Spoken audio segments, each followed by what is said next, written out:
When I was younger, I used to think that telling dirty jokes was really bad.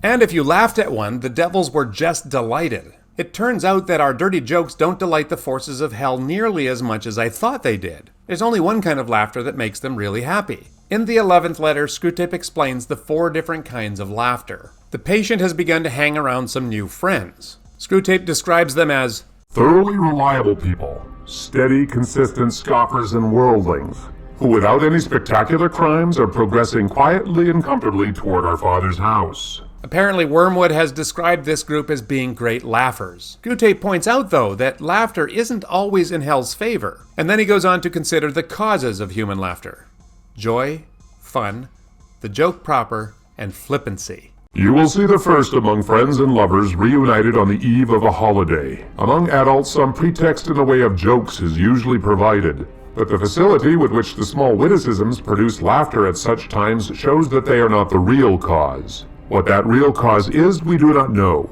Laughter of this kind does us no good, and should always be discouraged. Besides, the phenomenon is of itself disgusting, and a direct insult to the realism, dignity, and austerity of hell. In this passage, we see another theme that pops up occasionally in these letters, and that is the realism, dignity, and austerity of hell. In Lewis's day, as well as our own, a lot of people, Christians even, believe that the things of heaven and the Christian life are serious matters, and that Christians ought to behave accordingly. But we see consistently in these letters that being a wet blanket is a hell thing, and not what Christianity is about at all. Anyway, the second kind of laughter is a result of fun.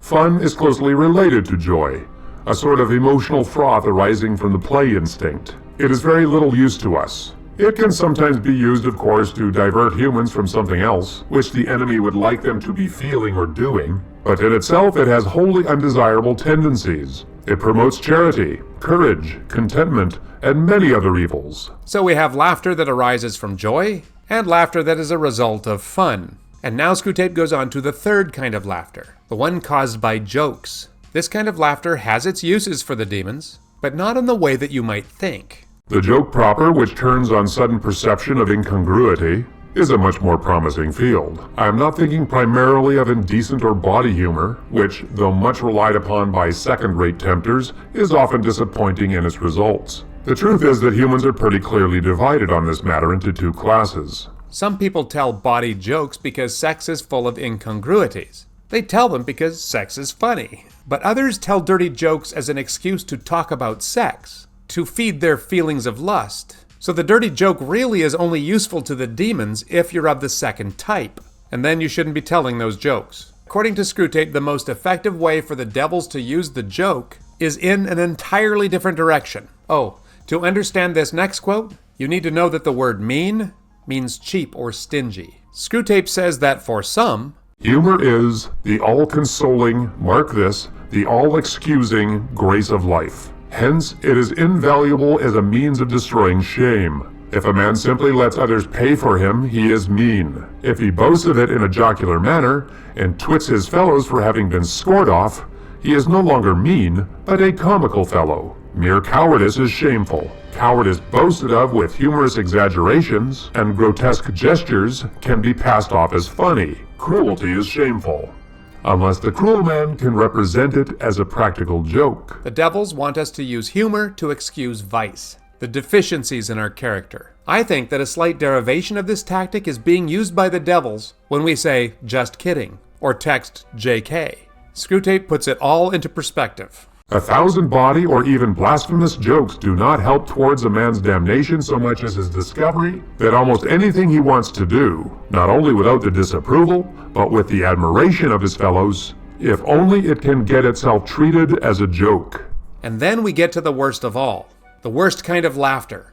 The most hellish is flippancy. Screwtape points out that you need to be clever to tell a joke, but no cleverness is required for flippancy. Among flippant people, the joke is always assumed to have been made. No one actually makes it, but every serious subject is discussed in a manner which implies that they have already found the ridiculous side to it. To be flippant means to make light of something that we shouldn't be treating lightly. To Screwtape, it seems that the best target for one's flippancy is virtue. We've seen it, right? Maybe even done it. I used to do it. When I was younger, I always used to sit in the back of religious events, with a few like-minded cronies. And we'd mock the sincerity of others while they were praying or singing or sharing their faith. And even when they were kind and loving to those who mocked them. I'm still ashamed I did that. This kind of behavior is called sitting in the seat of scoffers. I thought I was being clever, when in fact I was being manipulated by my own personal Screwtape.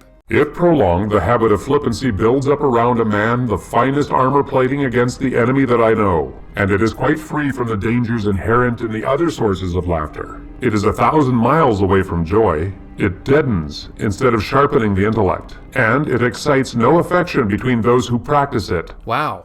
So it seems like flippancy is something that we should avoid at all costs. Instead, laugh with joy and out of delight, or even at a clever joke. Much better. Thank you, and we will see you next time.